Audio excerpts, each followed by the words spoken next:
ଆଜିର ପ୍ରଥମ ପ୍ରଶ୍ନ ହେଉଛି ପତଳା ଲୋକ କ'ଣ ଖାଇଲେ ଶୀଘ୍ର ହେଲ୍ଥ ଆସେ ଓ ଓଜନ ବୃଦ୍ଧି ହୁଏ? ଆପଣମାନଙ୍କର ଅପସନ୍ ହେଉଛି ଅପସନ୍ ଏ ଚଣା ସହିତ ଖଜୁରା, ଅପସନ୍ ବି କ୍ଷୀର ସହିତ ରୁଟି, ଅପସନ୍ ସି କ୍ଷୀର ସହିତ ଅଣ୍ଡା ଏବଂ ଅପସନ୍ ଡି କ୍ଷୀର ଓ ଖଜୁରା। ତ ସାଙ୍ଗମାନେ ଆପଣମାନେ ପ୍ରତିଟି ପ୍ରଶ୍ନରେ 5 ସେକେଣ୍ଡ ଟାଇମ୍ ପାଇବେ। ଯଦି ଏହାର ଉତ୍ତରଟି ଜାଣିଥିବେ ତାହେଲେ ନିଶ୍ଚିତ ଭାବେ କମେଣ୍ଟ କରନ୍ତୁ ଏବଂ ଆମର ଚ୍ୟାନେଲକୁ ସବସ୍କ୍ରାଇବ୍ କରି ବେଲ୍ ଆଇକନକୁ ଅଲ୍ କରନ୍ତୁ, ଯାହାଦ୍ୱାରା ଏହି ଚ୍ୟାନେଲର ପ୍ରତିଟି ଭିଡ଼ିଓ ଆପଣମାନେ ଦେଖିପାରିବେ। ତ ଦର୍ଶକ ବନ୍ଧୁ, ଆପଣମାନଙ୍କର ସମୟଟି ସରିଯାଇଛି। ତେବେ ଚାଲନ୍ତୁ ଦେଖିନେବା ଏହାର ସଠିକ୍ ଉତ୍ତରଟି କ'ଣ ରହିଛି। ଏହାର ସଠିକ୍ ଉତ୍ତରଟି ହେଉଛି ଅପସନ୍ ଏ ଚଣା ସହିତ ଖଜୁରା। ପତଳା ଲୋକ ଚଣା ସହିତ ଖଜୁରା ଖାଇଲେ ଶୀଘ୍ର ହେଲ୍ଥ ଆସେ ଓ ଓଜନ ବୃଦ୍ଧି ହୁଏ। ତେବେ ଚାଲନ୍ତୁ ଦେଖିନେବା ପରବର୍ତ୍ତୀ ପ୍ରଶ୍ନଟି କ'ଣ ରହିଛି। ଟେନସନ୍ କମ୍ କରିବା ପାଇଁ କ'ଣ ଖାଇବା ଉଚିତ?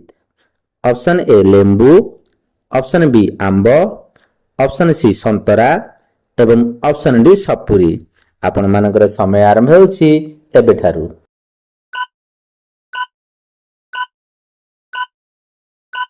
ତ ସାଙ୍ଗମାନେ ଆପଣମାନଙ୍କର ସମୟଟି ସରିଯାଇଛି। ତେବେ ଚାଲନ୍ତୁ ଦେଖିନେବା ଏହାର ସଠିକ୍ ଉତ୍ତରଟି କ'ଣ ରହିଛି। ଏହାର ସଠିକ୍ ଉତ୍ତରଟି ହେଉଛି ଅପସନ୍ ସି ସନ୍ତରା। ଟେନସନ୍ କମ୍ କରିବା ପାଇଁ ସନ୍ତରା ଖାଇବା ଉଚିତ। ଚାଲନ୍ତୁ ଦେଖିନେବା ପରବର୍ତ୍ତୀ ପ୍ରଶ୍ନ କ'ଣ ରହିଛି। ଲଗାତାର 15 ଦିନ ପର୍ଯ୍ୟନ୍ତ କ'ଣ ଖାଇବା ଦ୍ୱାରା ଆଣ୍ଠୁଗଣ୍ଠି ବ୍ୟଥା ଠିକ୍ ହୋଇଯାଏ? ଅପସନ୍ ଏ ଡାଳିମ୍ବ, ଅପସନ୍ ବି ରାଶି, ଅପସନ୍ ସି ଗୁଡ଼ ଏବଂ ଅପସନ୍ ଡି ଖଜରା। ଆପଣମାନଙ୍କର ସମୟ ଆରମ୍ଭ ହେଉଛି ଏବେଠାରୁ।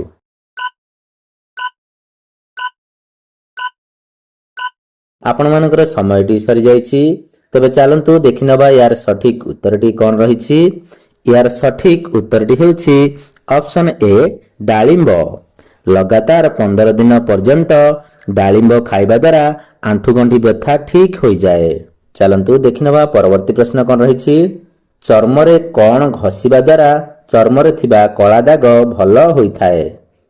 ଅପସନ୍ ଏ ଲେମ୍ବୁ, ଅପସନ୍ ବି ରସୁଣ, ଅପସନ୍ ସି ପିଆଜ ଏବଂ ଅପସନ୍ ଡି ଅଦା। ଆପଣମାନଙ୍କର ସମୟ ଆରମ୍ଭ ହେଉଛି ଏବେଠାରୁ।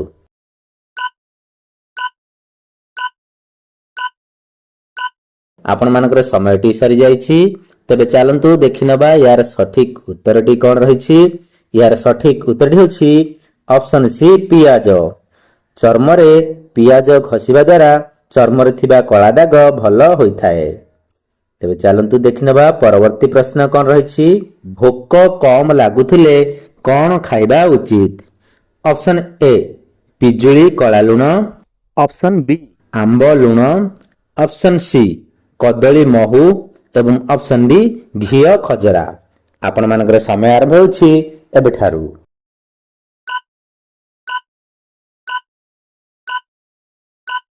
ତ ସାଙ୍ଗମାନେ ଆପଣମାନଙ୍କର ସମୟଟି ସରିଯାଇଛି। ତେବେ ଚାଲନ୍ତୁ ଦେଖିନେବା ଏହାର ସଠିକ୍ ଉତ୍ତରଟି କ'ଣ ରହିଛି। ଏହାର ସଠିକ୍ ଉତ୍ତରଟି ହେଉଛି ଅପସନ୍ ଏ ପିଜୁଳି କଳା ଲୁଣ। ଭୋକ କମ୍ ଲାଗୁଥିଲେ ପିଜୁଳି କଳା ଲୁଣ ଖାଇବା ଉଚିତ। ତେବେ ଚାଲନ୍ତୁ ଦେଖିନେବା ପରବର୍ତ୍ତୀ ପ୍ରଶ୍ନ କ'ଣ ରହିଛି। ମଣିଷ ଶରୀରକୁ ସୁସ୍ଥ ରଖିବା ପାଇଁ କ'ଣ ଖାଇବା ଉଚିତ? ଅପସନ୍ ଏ ମାଂସ, ଅପସନ୍ ବି ଅଣ୍ଡା, ଅପସନ୍ ସି ମହୁ ଏବଂ ଅପସନ୍ ଡି ଘିଅ। ଆପଣମାନଙ୍କର ସମୟ ଆରମ୍ଭ ହେଉଛି ଏବେଠାରୁ।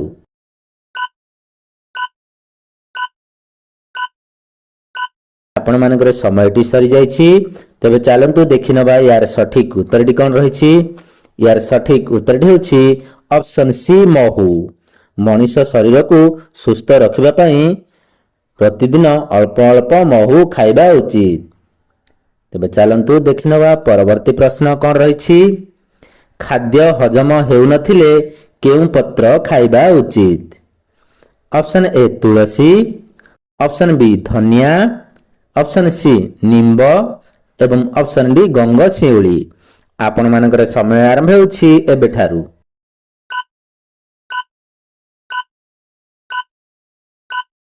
ଆପଣମାନଙ୍କର ସମୟଟି ସରିଯାଇଛି।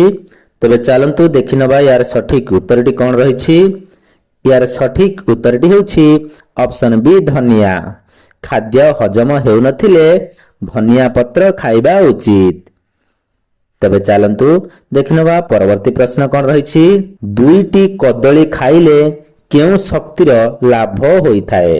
Option A exercise, option B ଲଢ଼େଇ, ଅପସନ୍ ସି ଭୋକ ବଢ଼ାଏ ଏବଂ ଅପସନ୍ ଡି ପାଚନ ଶକ୍ତି ବୃଦ୍ଧି କରେ। ଆପଣମାନଙ୍କର ସମୟ ଆରମ୍ଭ ହେଉଛି ଏବେଠାରୁ।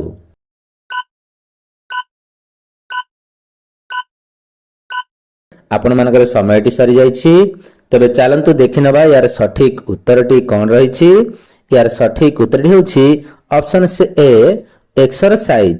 ପ୍ରତିଦିନ 2ଟି କଦଳୀ ଖାଇଲେ ଏକ୍ସରସାଇଜ ଶକ୍ତିରେ ଲାଭ ହୋଇଥାଏ। ତେବେ ଚାଲନ୍ତୁ ଦେଖିନେବା ପରବର୍ତ୍ତୀ ପ୍ରଶ୍ନ କ'ଣ ରହିଛି। ଦୋଷୀକୁ ମୃତ୍ୟୁଦଣ୍ଡ ଦେବା ପରେ ବିଚାରପତି କ'ଣ ଭାଙ୍ଗି ଦିଅନ୍ତି? Option A table, option B ହାତୁଡ଼ି, ଅପସନ୍ ସି ପେନ୍ ନିବ୍ ଏବଂ ଅପସନ୍ ଡି କୁର୍ଚି। ଆପଣମାନଙ୍କର ସମୟ ଆରମ୍ଭ ହେଉଛି ଏବେଠାରୁ।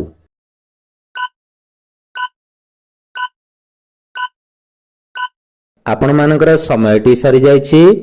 ତେବେ ଚାଲନ୍ତୁ ଦେଖିନେବା ୟାର ସଠିକ ଉତ୍ତରଟି କ'ଣ ରହିଛି। ୟାର ସଠିକ ଉତ୍ତରଟି ହେଉଛି ଅପସନ୍ ସି ପେନ୍ ନିବ୍। ଦୋଷୀକୁ ମୃତ୍ୟୁଦଣ୍ଡ ଦେବା ପରେ ବିଚାରପତି ପେନ୍ର ନିବ୍ ଭାଙ୍ଗି ଦିଅନ୍ତି। ତେବେ ଚାଲନ୍ତୁ ଦେଖିନେବା ପରବର୍ତ୍ତୀ ପ୍ରଶ୍ନ କ'ଣ ରହିଛି। ଭାରତରେ ମୃତ୍ୟୁଦଣ୍ଡକୁ କିଏ କ୍ଷମା କରିପାରିବେ? ଅପସନ୍ ଏ ପ୍ରଧାନମନ୍ତ୍ରୀ, ଅପସନ୍ ବି ରାଷ୍ଟ୍ରପତି, ଅପସନ୍ ସି ଜିଲ୍ଲାପାଳ ଏବଂ ଅପସନ୍ ଡି ମୁଖ୍ୟମନ୍ତ୍ରୀ। ଆପଣମାନଙ୍କର ସମୟ ଆରମ୍ଭ ହେଉଛି ଏବେଠାରୁ।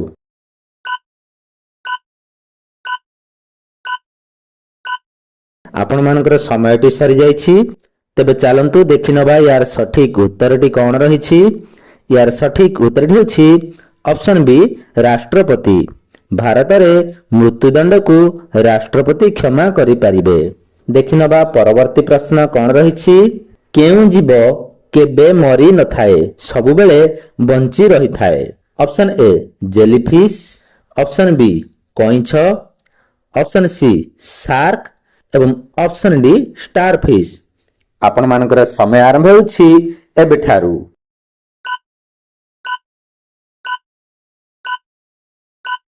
ଆପଣମାନଙ୍କର ସମୟଟି ସରିଯାଇଛି। ତେବେ ଚାଲନ୍ତୁ ଦେଖିନେବା ୟାର ସଠିକ ଉତ୍ତରଟି କ'ଣ ରହିଛି। ୟାର ସଠିକ ଉତ୍ତରଟି ହେଉଛି ଅପସନ୍ ଏ ଜେଲିଫିସ୍। ଜେଲିଫିସ୍ କେବେ ମରି ନଥାଏ, ସବୁବେଳେ ବଞ୍ଚି ରହିଥାଏ। ତେବେ ଚାଲନ୍ତୁ ଦେଖିନେବା ପରବର୍ତ୍ତୀ ପ୍ରଶ୍ନ କ'ଣ ରହିଛି। ପେଟ ବଥା ଓ ଡାଇରିଆ ପାଇଁ କ'ଣ ପିଇବା ଉଚିତ? ଅପସନ୍ ଏ ମହୁ ତୋରାଣୀ, ଅପସନ୍ ବି ଥଣ୍ଡା ପେଜ, ଅପସନ୍ ସି ପଇଡ଼ ଏବଂ ଅପସନ୍ ଡି ଲେମ୍ବୁ ପାଣି। ଆପଣମାନଙ୍କର ସମୟ ଆରମ୍ଭ ହେଉଛି ଏବେଠାରୁ।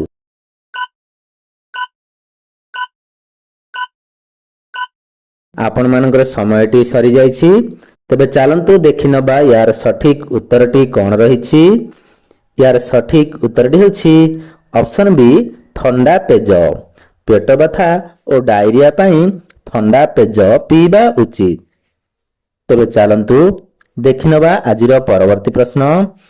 ପ୍ରତିଦିନ ଅଳ୍ପ ଅଳ୍ପ କ'ଣ ଖାଇଲେ ଏସିଡିଟି ହୋଇନଥାଏ? ଅପସନ୍ ଏ ଲେମ୍ବୁ, ଅପସନ୍ ବି ନଡ଼ିଆ, ଅପସନ୍ ସି ଆମ୍ବ ଏବଂ ଅପସନ୍ ଡି ଖଜୁରା। ଆପଣମାନଙ୍କର ସମୟ ଆରମ୍ଭ ହେଉଛି ଏବେଠାରୁ।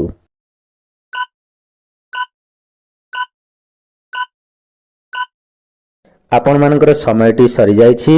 ତେବେ ଚାଲନ୍ତୁ ଦେଖିନେବା ୟାର ସଠିକ ଉତ୍ତରଟି କ'ଣ ରହିଛି।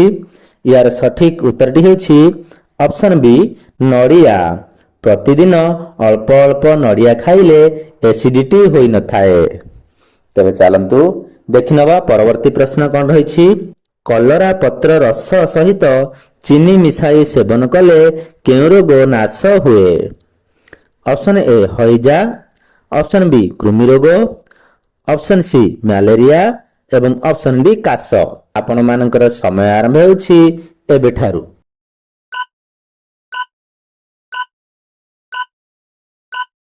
ଆପଣମାନଙ୍କର ସମୟଟି ସରିଯାଇଛି। ତେବେ ଚାଲନ୍ତୁ ଦେଖିନେବା ୟାର ସଠିକ ଉତ୍ତରଟି କ'ଣ ରହିଛି। ୟାର ସଠିକ ଉତ୍ତରଟି ହେଉଛି ଅପସନ୍ ବି କୃମି ରୋଗ। କଲରା ପତ୍ର ରସ ସହିତ ଚିନି ମିଶାଇ ସେବନ କଲେ କୃମି ରୋଗ ନାଶ ହୋଇଥାଏ। ତେବେ ଚାଲନ୍ତୁ ଦେଖିନେବା ଆଜିର ଶେଷ ପ୍ରଶ୍ନ। ନେପାଳ ଦେଶର ଜାତୀୟ ପଶୁ କ'ଣ ଅଟେ? ଅପସନ୍ ଏ ହାତୀ, ଅପସନ୍ ବି ଗାଈ, ଅପସନ୍ ସି ଭାଲୁ ଏବଂ ଅପସନ୍ ଡି ବାଘ। ଆପଣମାନଙ୍କର ସମୟ ଆରମ୍ଭ ହେଉଛି ଏବେଠାରୁ।